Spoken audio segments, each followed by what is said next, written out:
சிற்றம்பலம் இடறினும் தளறினும் எனதொரு நோய் தொடரினே மூன கடல் தொழுதெழுவேன்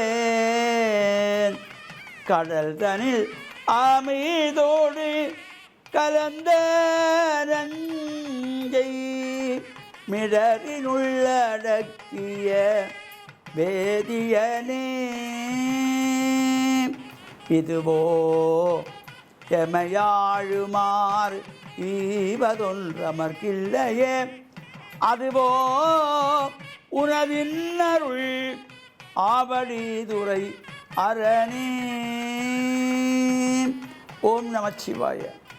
மேன்மைகள் சைவ நீதி விளங்குக உலகமெல்லாம். நோயற்ற வாழ்வே குறைவற்ற செல்வம்.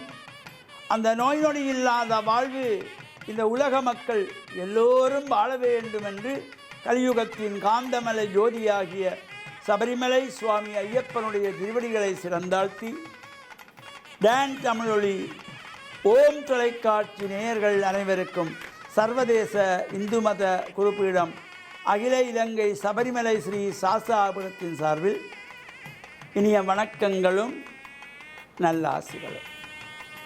இன்றும் மங்களகரமான குரோதி வருஷம் புரட்டாதி மாதம் 14ஆம் நாள் 30/9/2024 திங்கட்கிழமை. இன்று மலர்ந்திருக்கின்ற இன்றைய பொழுதும் நம் எல்லோருடைய வாழ்விலும் எல்லா விதமான சிறப்புகளும் வெற்றிகளும் கிடைக்க இறையருளும் குருவருளும் பூர்ணமாக நிறைய வேண்டும் என்று பிரார்த்தித்து இன்று சோம வாரம் என்கின்ற திங்கட்கிழமை. இன்று பிரதோஷ விரதம். இந்த சிவனுக்குரிய மாதங்கள் தோறும் அனுஷ்டிக்கின்றதாகிய பிரதோஷ கால விரதம். அது இந்த திங்கட்கிழமையில் அமைந்திருப்பது இன்னும் ஒரு சிறப்பு. இந்த பிரதோஷ காலத்திலே சிவனாலயங்களிலே நந்தியம்பெருமானிடத்திலே விசேஷமான அபிஷேகங்கள் பூஜைகள் நடைபெற்று பிரார்த்தனைகள் செய்யப்பட்டு பிரதோஷ உற்சவம் நடைபெறும். அவ்வாறு அந்த நந்தியம்பெருமானிடத்திலே இந்த அபிஷேக ஆராதனைகள் நடைபெறுகின்ற பொழுது நந்தியினுடைய 2 கொம்புகளுக்கு நடுவிலே இறைவன் ஆனந்த தாண்டவம் ஆடுவதாக பிரார்த்தனை செய்து வழிபாடு செய்கின்ற ஒரு சிறப்போடு கூடியது சோமசூத்திர பிரதட்சணம் என்கின்றதாகிய இந்த பிரதட்சணத்தை நாம் செய்யக்கூடிய வகையிலே அமைந்திருப்பது இந்த பிரதோஷ கால விரதம். இப்பொழுது இந்த மகாலய பட்சம் நடைபெற்று கொண்டிருக்கின்றது. அத்தோடு இன்று அருணந்தி சிவாச்சாரியாருடைய குருபூஜை நாள். இந்த மகாலய பட்சத்திலே நாம் முற்றத்திலே ஒரு கும்பம் வைத்து சூரிய பகவானுக்கு நிறைவுடம் வைத்து சாட்சியாக இருக்க வேண்டும் என்று சூரியனுக்கு அர்க்கியம் கொடுத்து இந்த சிராத்தத்தை எல்லாம் செய்து கொள்வார்கள். அவ்வாறு இந்த சிராத்தங்களிலே இந்த பூவும் தண்ணீரையும் கையிலே கொடுத்து சூரியனை பார்த்து அந்த பூவை போட்டு நமஸ்காரம் செய்து நீரை அர்க்கியமாக விடச் சொல்லி புரோகிதர்கள் சொல்லி அனுப்புவார்கள். இந்த சூரியன் சாட்சியாக இருப்பாராம். திரிலோக சஞ்சாரியாகிய அந்த சூரிய பகவான் அவர் எல்லா உலகத்திற்கும் சென்று வருபவர்.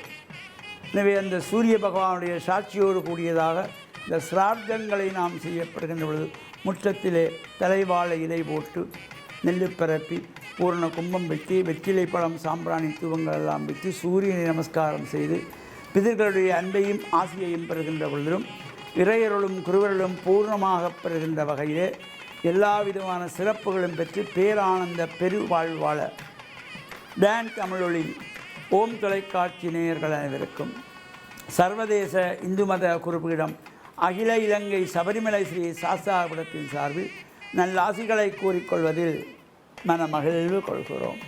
சர்வே ஜனாக சுகினோ பவந்து சமஸ்த சன்மங்களானி சந்து சுபம்.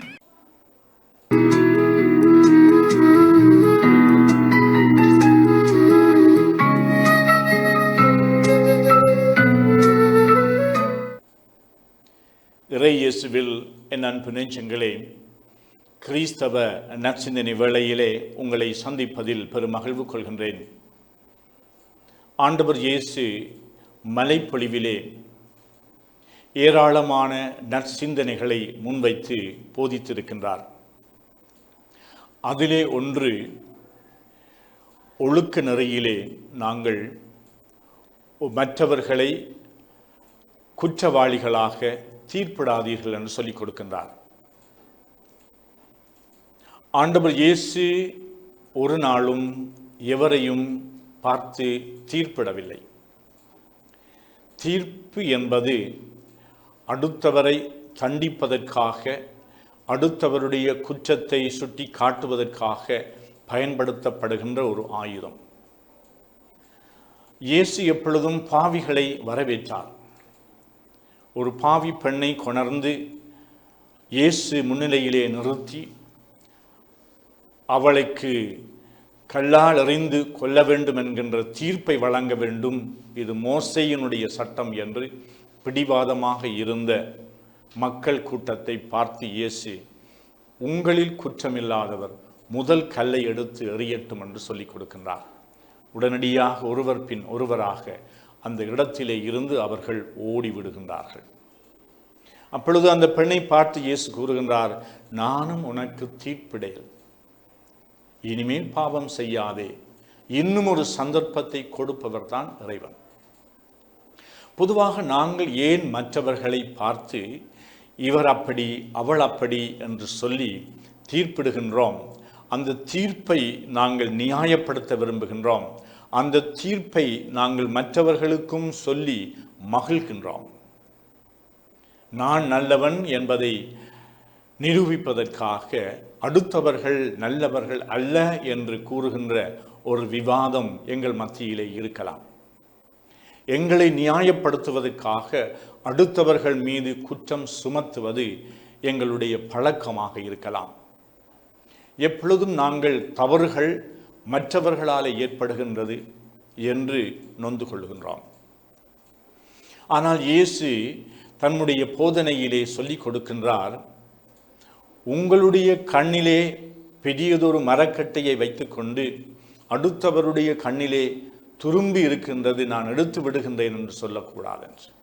அதாவது நாங்கள் மற்றவர்களுக்கு தீர்ப்பிடுகின்ற பொழுது நான் யார் என்ற அந்த கேள்வி, நான் எப்படி இருக்கின்றேன் என்ற அந்த கேள்வி எங்கள் மத்தியிலே முதலில் எழ வேண்டும். என்னை குறித்து நான் என்னை பார்க்கின்ற பொழுது என்னுடைய பலவீனங்களையும் நான் பார்க்கின்றேன். என்னை நான் ஏற்றுக்கொள்ளுகின்றேன், புரிந்து கொள்ளுகின்றேன், நியாயப்படுத்துகின்றேன். அவ்வாறு நாங்கள் மற்றவர்களையும் புரிந்து கொள்வதற்கு, அவர்களுடைய வாழ்விலே ஒரு சந்தர்ப்பத்தை ஏற்படுத்துகின்ற நல்ல பிரஜைகளாக நாங்கள் வாழ வேண்டும் என்பதுதான் கிறிஸ்துவினுடைய போதனை.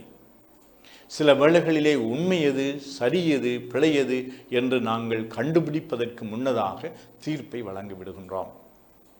ஒருவர் ஒரு தவற்றை கூட செய்தாலும் அதற்கு பின்புலத்திலே என்ன இருக்கின்றது, அதனுடைய காரணம் என்ன, ஏன் என்று நாங்கள் இந்நாட்களிலே ஆராய்ந்து பார்க்க வேண்டும்.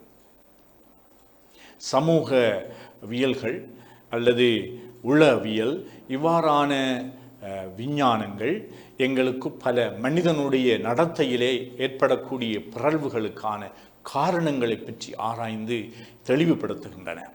ஆகனாலே மற்றவர்களுடைய குற்றங்களை நாங்கள் பெரிதுபடுத்தி தீர்ப்பு வழங்குவதாலே அவர்களுடைய வாழ்விலே அவர்கள் வளர்வதற்கு, திருந்துவதற்கு சந்தர்ப்பங்களை கொடுக்க மறுக்கின்றோம். ஆண்டவர் இயேசு எங்கள் ஒவ்வொருவரையும் பார்த்து சொல்லுகின்றார், மற்றவர்களை குற்றவாளிகளாக தீர்ப்பிடாதீர்கள் என்று. இத்தகைய இந்த கட்டளையை, இந்த போதனையை நாங்கள் இந்நாளிலே கடைப்பிடித்து வாழ்வதற்கான அருளை கேட்டு மன்றாடுவோமாக. ஆமென்.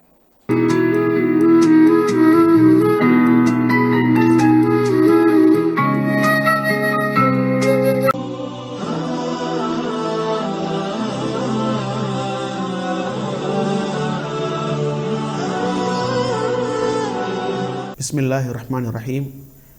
இஸ்லாமிய நற்சிந்தனையினோடு இன்று இணைந்திருக்கக்கூடிய நேயர்கள் அனைவருக்கும், பார்வையாளர்கள் அனைவருக்கும் அஸ்ஸலாமு அலைக்கும் வரஹ்மத்துல்லாஹி வபரகாத்துஹு. இன்றைய நற்சிந்தனையினூடாக ரசூலுல்லாஹி ஸல்லல்லாஹு அலைஹி வஸல்லம் அவர்கள் எந்த அளவுக்கு தன்னடக்கத்தோடும் பணிவோடும் நடந்து கொண்டார்கள் என்பதை ஒரு சில செய்திகளின் மூலம் உங்களுடைய கவனத்திற்கு கொண்டு வரலாம் என்று ஆசைப்படுகின்றேன். அன்புள்ள சகோதர சகோதரிகளே, ரசூலுல்லாஹி ஸல்லல்லாஹு அலைஹி வஸல்லம் அவர்கள் நாட்டு ஜனாதிபதியாக இருந்து கொண்டு, அல்லாஹ்வுடைய தூதராக இருந்து கொண்டு, மனித சமூகத்தின் தலைவராக இருந்து கொண்டு, தன்னடக்கத்தோடும் பணிவோடும் இந்த உலகத்திலே ஆட்சியை கொண்டு நடாத்தினார்கள். மக்களை நல்வழிப்படுத்தினார்கள். மக்களுக்கு போதனைகளை, அறிவுரைகளை சொன்னார்கள். எந்த அளவுக்கென்றால் ஒரு பொழுதும் நபிகளார் ஸல்லல்லாஹு அலைஹி வஸல்லம் அவர்கள் கடினமான வார்த்தைகளை பயன்படுத்தியது கிடையாது.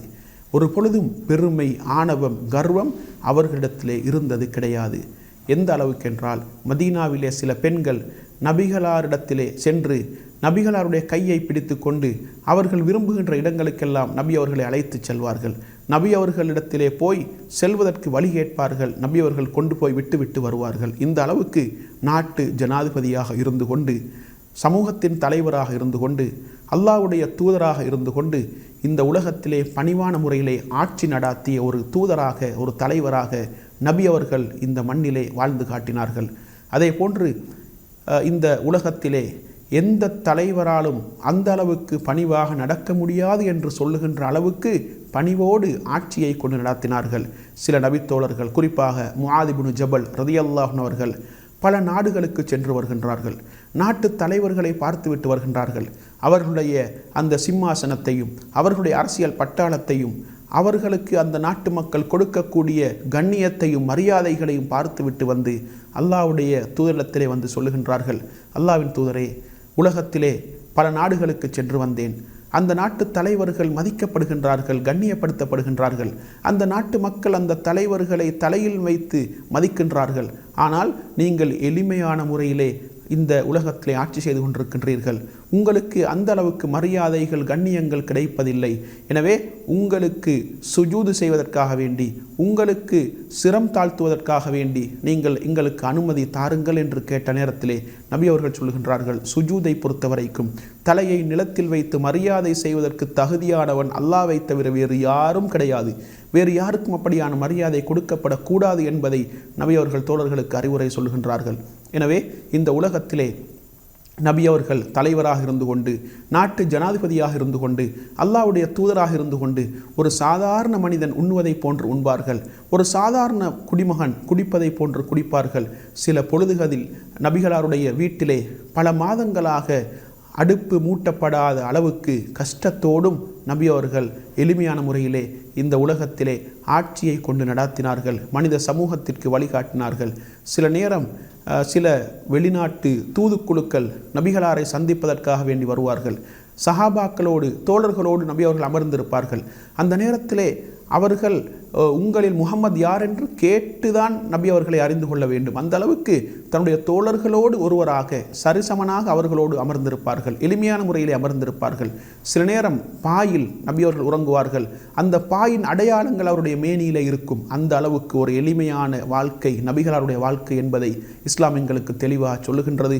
எனவே பணிவோடும் தன்னடக்கத்தோடும் எளிமையான முறையிலும் இந்த உலகத்திலே மிகச்சிறந்த ஒரு ஆட்சியை மக்களால் சிலாகித்து புகழ்ந்து சிறப்பித்து பேசப்படுகின்ற ஒரு ஆட்சியை இந்த உலகத்திலே நடாத்தினார்கள் என்றால் நபிகளார் ஸல்லல்லாஹு அலைஹி வஸல்லம் அவர்கள் ஒரு முன்மாதிரி மிக்க தலைவர் என்பதை நாங்கள் புரிந்து கொள்ள வேண்டும். எனவே எளிமையான முறையிலே தன்னடக்கத்தோடும் பணிவோடும் தன்னுடைய குடிமக்களை வழிநடாத்தி மார்க்க ரீதியாக அவர்களை பண்படுத்தி பக்குவப்படுத்தி இஸ்லாத்தை நடைமுறைப்படுத்துகின்ற ஒரு பக்குவத்தை அவர்களில் ஏற்படுத்தி ஒரு முன்மாதிரி மிக்க தலைவராக, ஆட்சியாளராக, ஒரு ஜனாதிபதியாக இந்த உலகத்திலே அல்லாஹ்வுடைய தூதை நபி அவர்கள் எத்தி வைத்தார்கள். எனவே நபி அவர்களை எங்களுடைய வாழ்க்கையிலும் நாங்கள் முன்மாதிரியாக கொண்டு பணிவாகவும் தன்னடக்கத்தோடும் ஆன்மீக வாழ்க்கையிலே, ஆன்மீக பாதையிலே பயணிப்பதற்கு வல்லவன் ரஹ்மான் எனக்கும் உங்கள் அனைவருக்கும் துணை புரிவானாக. வாஹிரு தஅவானா அனில் ஹம்துலில்லாஹி ரப்பில் ஆலமீன்.